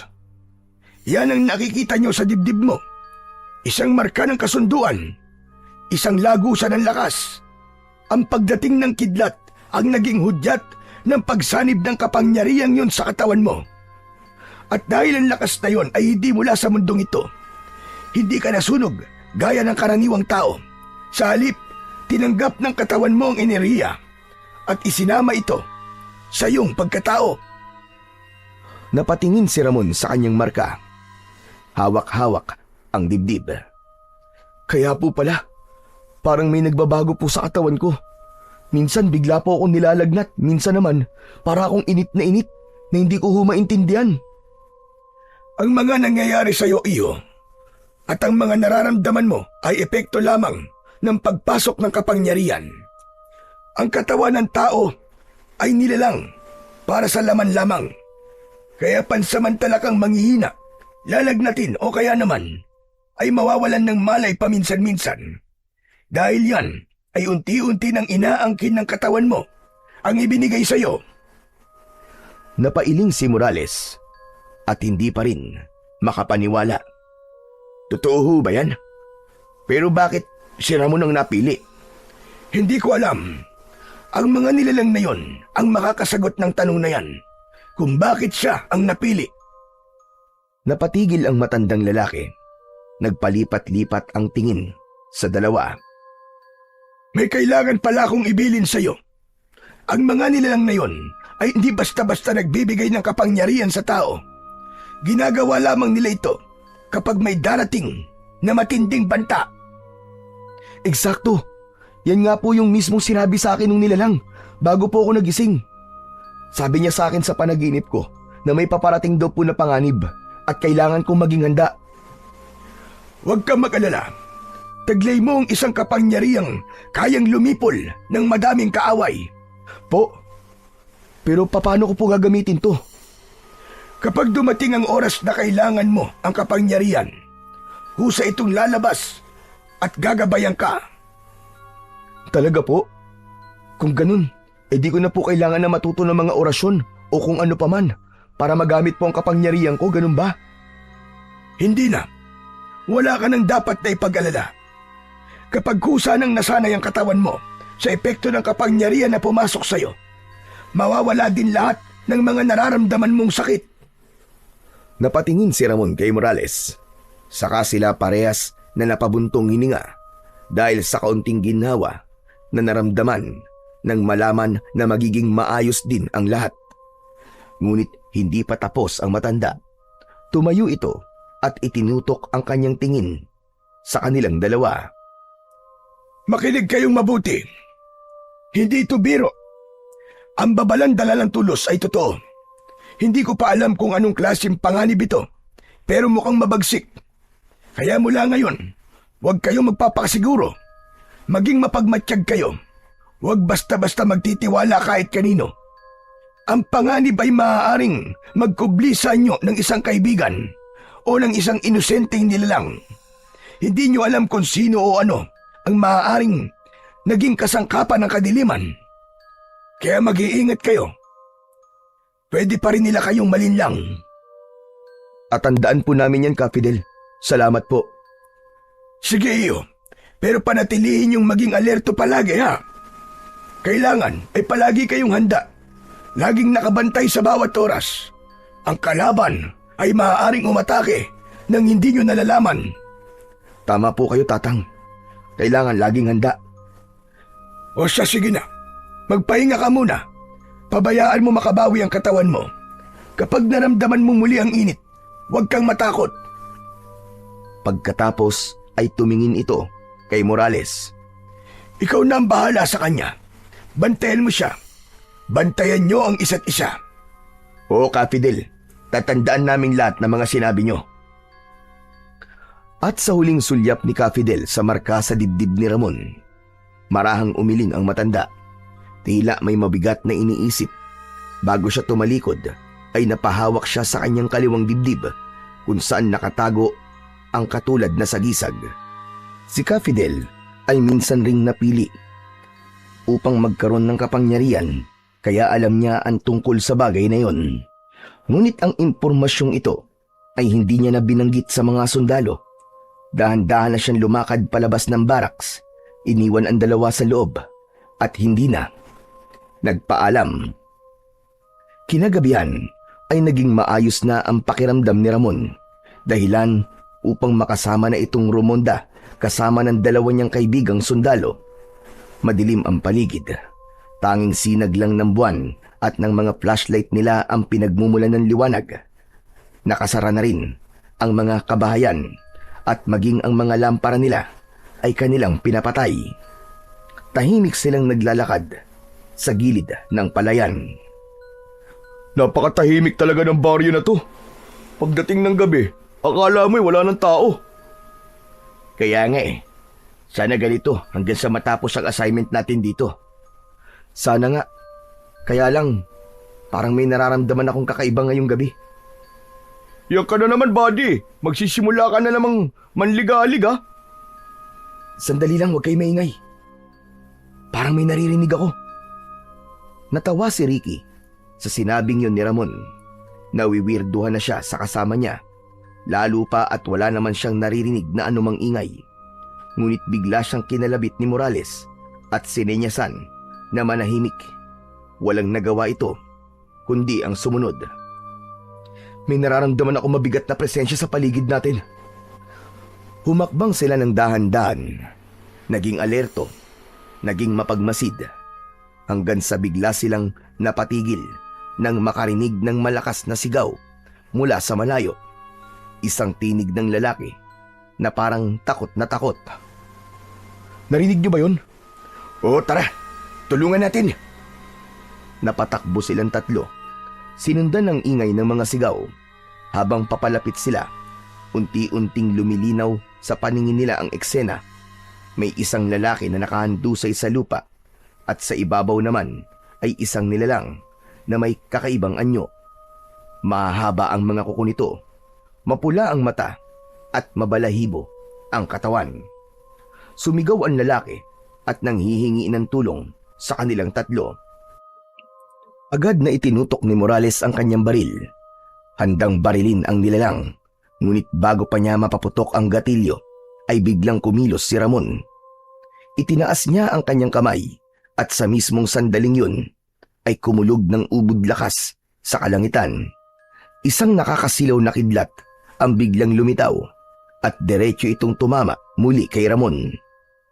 Dumaloy ang malakas na kuryente sa buo niyang braso at tila naipon ang malakas na enerhiyang yun sa kanyang palad. Nang ibuka ni Ramon ang kanyang kamay at itutok ito sa nilalang, lumabas ang liwanag na parang kidlat patungo dito. Sumabog ang lupa sa paligid ng halimaw. Nagulat silang lahat, lalo na si Ramon sa nangyari. Huli na nang mapagtanto niya na muntik na din niyang tamaan ang magsasaka na naroon sa ilalim ng halimaw. Agad na napatigil si Ramon at mabilis na iniwas ang kanyang kamay upang hindi tamaan ang lalaki. Sa kabutihang palad ay ligtas ito at walang natamong pinsala. Samantala, ang nilalang ay napaatras, saka mabilis na tumalon palayo at tinangkang tumakas. Napatitig naman si Ramon sa kanyang sariling kamay. Tila nagliliyab pa rin yun at may banayad na bughaw na liwanag na kumikislap-kislap na parang mga mumunting alon ng kuryente na gumagapang sa kanyang balat.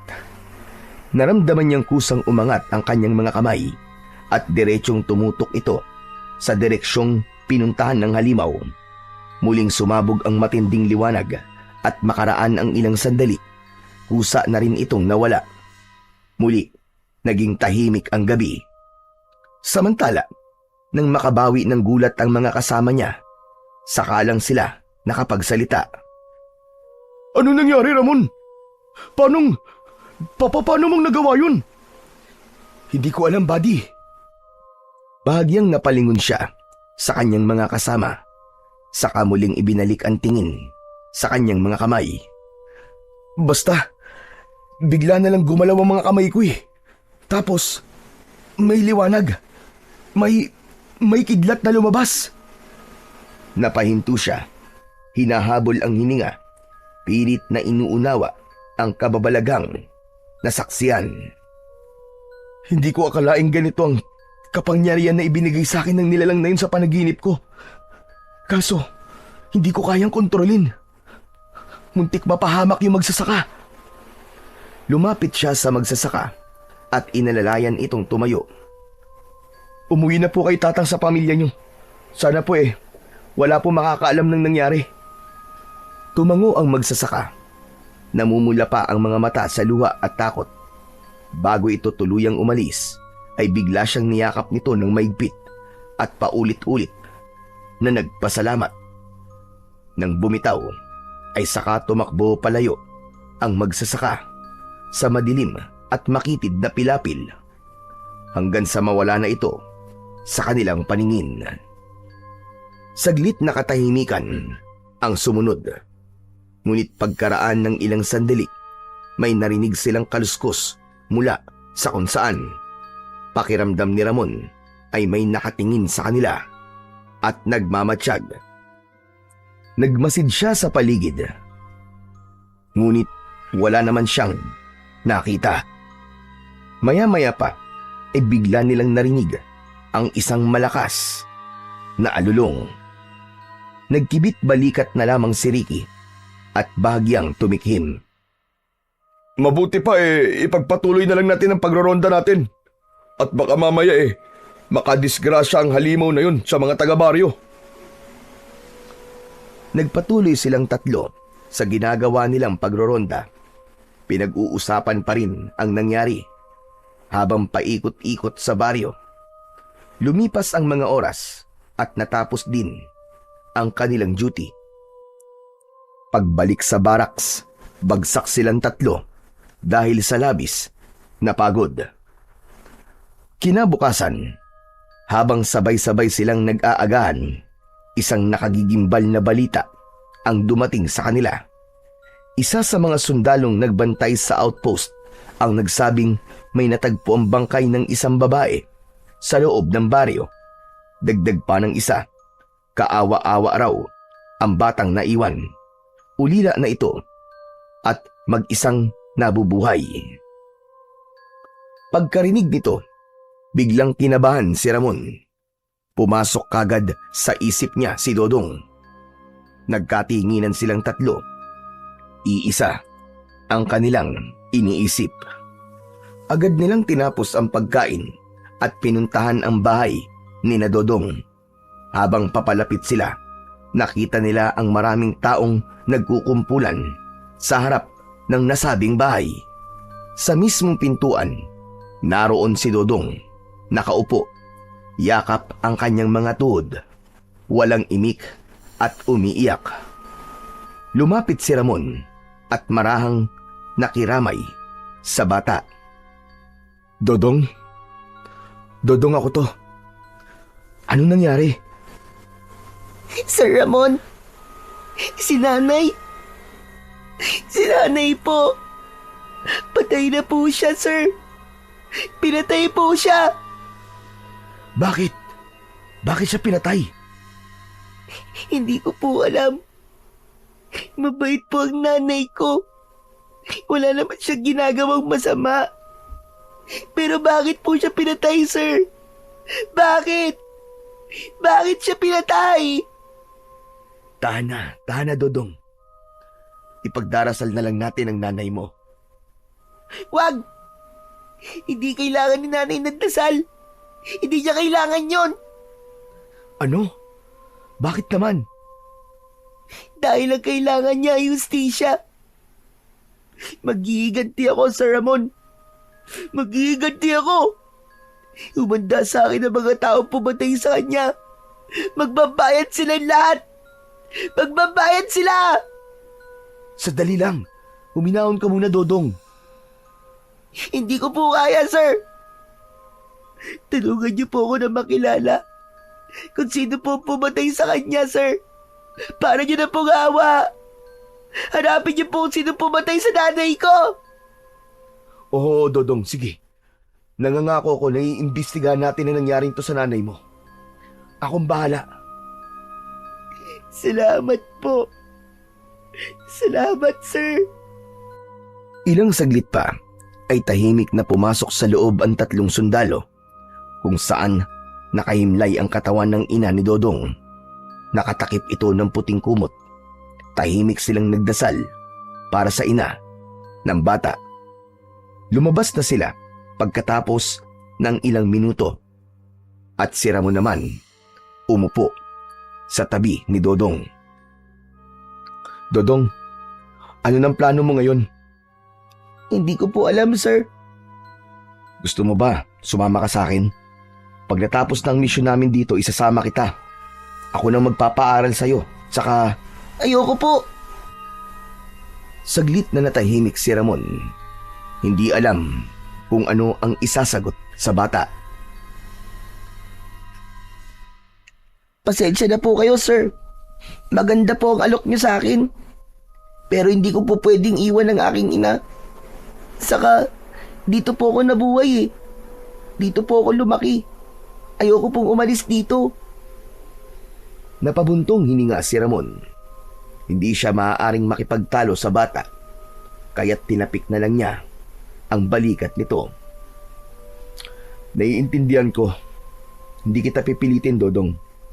Basta tandaan mo ha, hindi ka nag-iisa. Kapag kailangan mo ng kausap, puntahan mo lang kaming 3. Handa kami makinig sa'yo. Sige po, sir. Salamat po.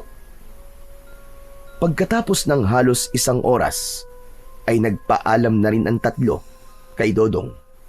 Tahimik silang naglakad pabalik sa kanilang kampo. Bawat isa'y abala sa kani-kanilang iniisip. Walang nagsasalita kahit isa.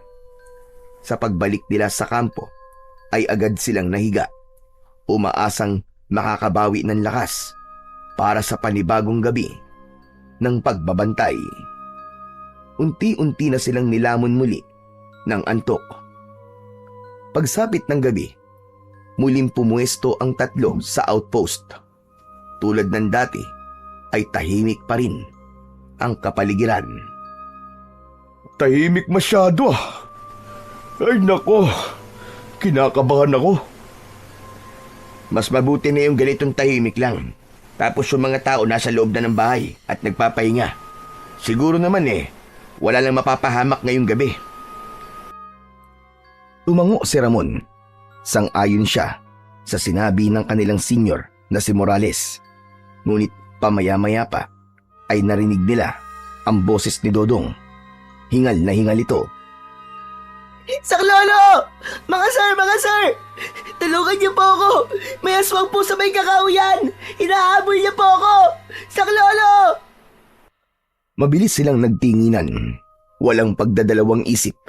Hinablot ni Morales ang kanyang baril at sumunod naman si Ramon. Naiwan si Ricky sa outpost bilang bantay. Mabilis nilang tinungo ang kakahuyan kasama ang batang si Dodong. Dodong, saan mo nakita ang aswang? Nasaan siya? Dahan-dahang huminto si Dodong. Tapos ay dahan-dahan ding lumingon sa kanila. Ngunit hindi na ito ang batang kilala nila. Ang mga mata nito ay naging mapupulang parang apoy. Ang balat niya ay nagsimulang kumulubot at umitim. At ang kanyang mga ngipin ay humaba na parang sa isang mabangis na hayop. Ang kanyang mga kuko ay umusli. Mahahaba din at matutulis ang kanyang mga pangil. Sa isang iglap, nagbago ang anyo ng bata. Hindi na siya si Dodong, kundi isa ng aswang. Ano? Teka, bakit naging ganyan ang itsura mo? Ayoko pong gawin to. Pero mahal ko ang nanay ko. Bibigyan ko ng hustisya ang pagkamatay niya. Magbabayad kayo.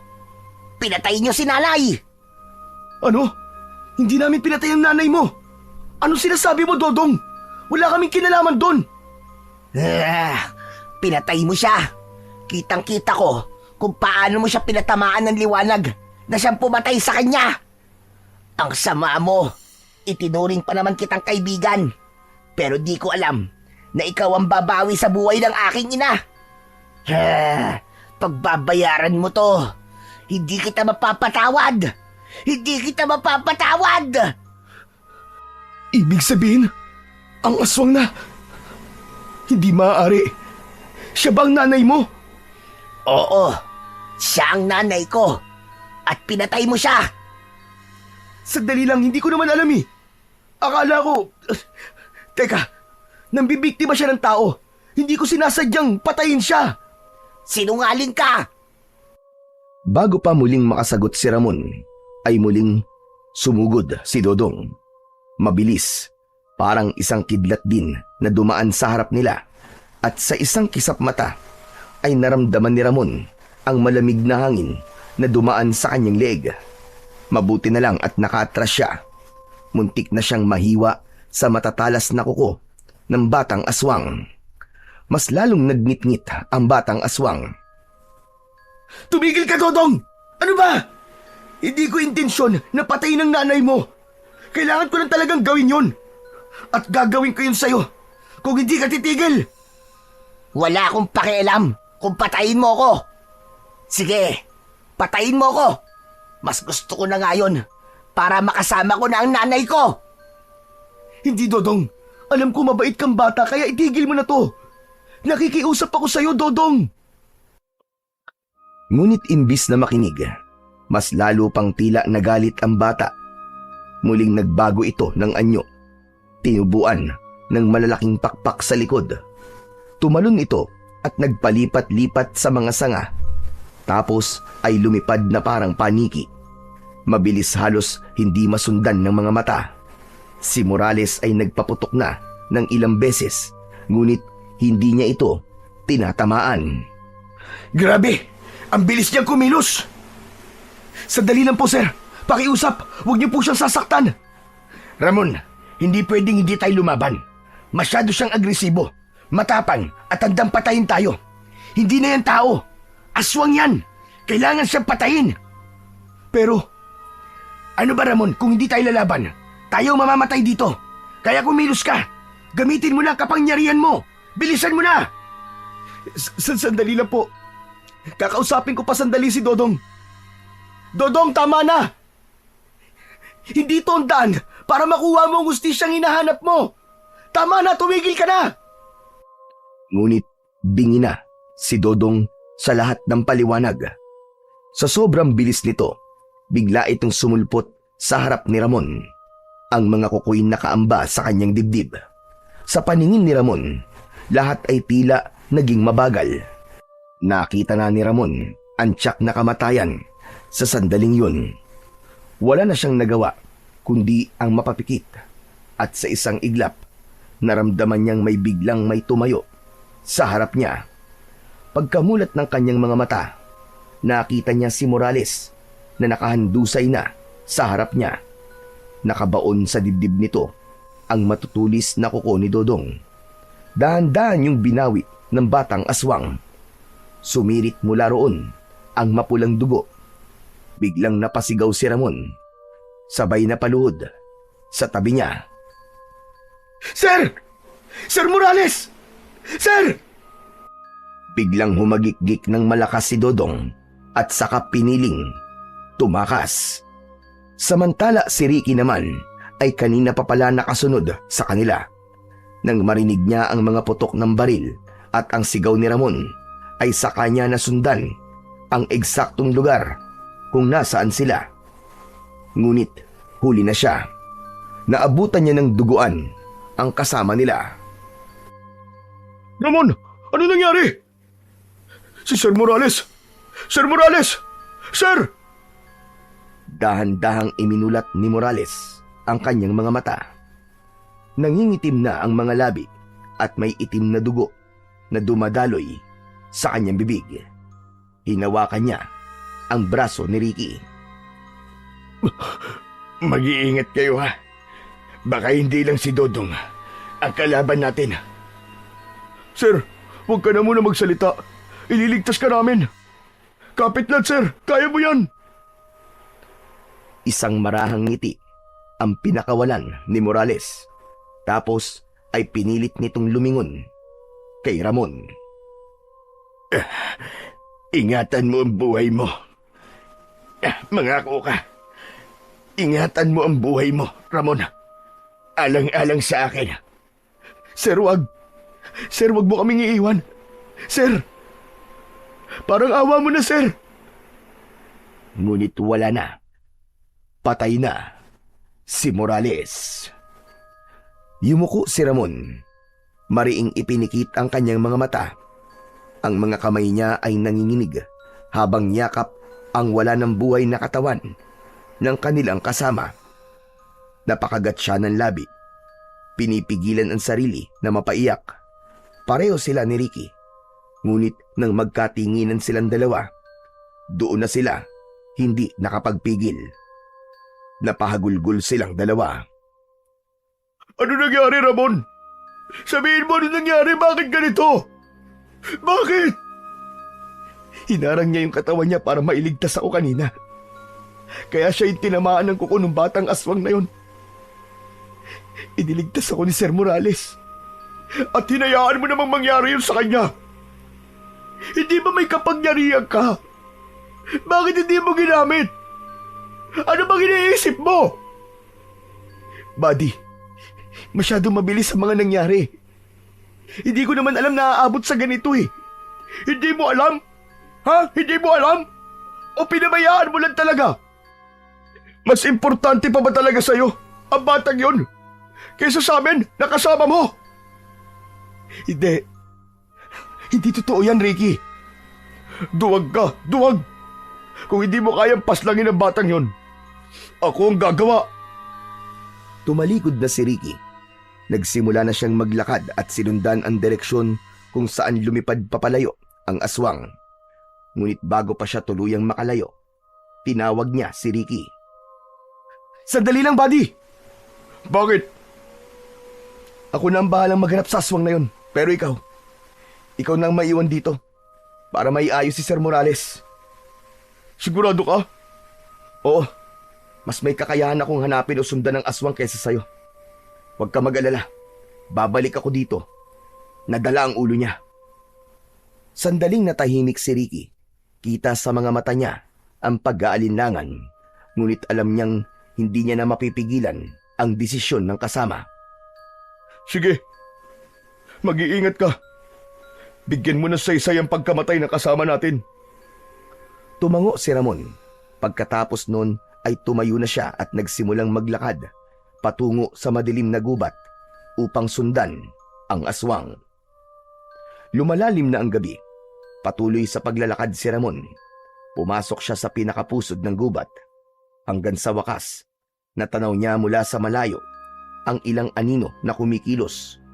Dahan-dahan siyang lumapit at nagtago sa likod ng isang malaking puno. Doon na nanlaki ang kanyang mga mata sa kanyang nasaksiyan. Hindi lang isa, kundi 5 o 6 pang mga aswang ang naroroon. Sa gitna nila ay si Dodong. Nakatayo ito at tila wala sa sarili. Kumikilos itong parang tau-tauhan ng dilim. Iginala pa niya ang kanyang mga mata at nakita niya na may ilang biyag na naroon. Nakatali ang kanilang mga kamay at paa sa puno. isang aswang ang biglang lumapit sa isa sa mga biyag. Walang pag-aatubili, sinaksak nito ang dibdib ng taong yun at hinugot mula roon ang puso. Kinain ito ng aswang na yon. Mga halimaw kayo! Mga halimaw kayo! Sumugod siya papalapit sa mga aswang. Sunod-sunod niyang pinagsususuntok at pinagsisisipa ang ilan sa kanila. At sa bawat tama ng kanyang kamao at mga paa, ang bawat tamaan ay humahandusay sa lupa. Biglang sumugod din sa kanya ang mga aswang at kabilang na dito si Dodong. Sumugod ito mula sa likod. Tumama ang matatalim na kuko sa likuran ng binatang sundalo. Napasigaw si Ramon sa hapdi at kirot. Mainit yun at matindi ang kirot na parang sinusunog ang kanyang laman. Subalit kasabay ng kanyang pagsigaw, ang pagbagsak din ni Dodong. Nang isay ito sa lupa na tila nakukuryente. Nanginginig hanggang sa unti-unting nanghina. Hindi nito kinaya ang kakaibang enerhiyang nagmumula sa katawan ni Ramon. Isa-isa namang muling sumugod ang mga natitirang aswang. Ngunit sa sandaling yon, biglang lumiwanag ang dibdib ni Ramon. Isang matinding liwanag ang umagos mula roon. Lumabas patungo sa kanyang mga palad. At mula sa liwanag na yon, nabuo ang isang sandatang tila tulos, matulis, makinang at nagliliyab. Tapos na ang kasamaan nyo ngayon! Isang aswang ang unang sumugod, ngunit bago pa man makalapit, naisaksak na ni Ramon ang tulos sa dibdib nito. Napasigaw ang nilalang at sa loob lamang ng ilang segundo, ito'y nalusaw at naging abo. Sunod-sunod na sumugod ang iba pa, ngunit isa-isa silang tinamaan ng tulos ni Ramon. Lahat sila'y naging alikabok na lamang na tinangay ng hangin. Lumapit naman siya sa nanghihinang si Dodong. Dodong, hindi ko talaga sinasadyang patayin ng nanay mo. Dodong, may panahon ka pa para magbago. Ngunit sa halip na sumang-ayon ay kinagat nito ang binti ni Ramon. Kaya naman, walang nagawa si Ramon kundi ang saksakin na rin ito. Muling sumabog ang liwanag at tulad ng iba, ang katawan din ni Dodong ay mabilis na nagkandadurog-durog at naging alikabok. Hingal na hingal si Ramon. Nanginginig pa rin ng kanyang mga kamay habang hawak ang tulos na unti-unting naglalao at nagiging liwanag hanggang sa tuluyang naglao sa kanyang mga palad. Muling bumalik ang kanyang ulirat nang marinig niya ang mga mahihinang pag-ungol mula sa mga bihag. Diyos ko! Dali-dali siyang lumapit at sinimulang kalagin ang mga tali. May ilan na wala ng buhay, ngunit may 3 pang humihinga. Nanginginig, payat at sugatan, pero buhay. Ligtas na kayo! Wala nang mga halimaw! Tinulungan niyang makatayo ang mga ito at dahan-dahang inalalayan palabas ng kagubatan. Pagdating nila sa baryo, sinalubong sila ng mga taga-baryo at ng mga kasama nilang mga sundalo. Mabilis na kumalat ang balita tungkol sa pagkamatay ng sundalong si Morales at ang balitang hinabol ni Ramon ang mga aswang. Kaya naman ang mga tao nag-abang ng naging resulta nun. At nang makita nilang buhay si Ramon at may ilan pang nailigtas na mga individual, nagpalakpakan sila. Ramon, buddy! Salamat at buhay ka. Masaya akong nakabalik ka. Salamat din, buddy. Wala nang mga halimaw. Napatay ko na silang lahat. Mas lalong natuwa ang mga tao sa kanilang mga narinig. Matagal nang nananalasa ng palihim ang mga aswang sa kanilang baryo. Bihira man umatake ang mga ito.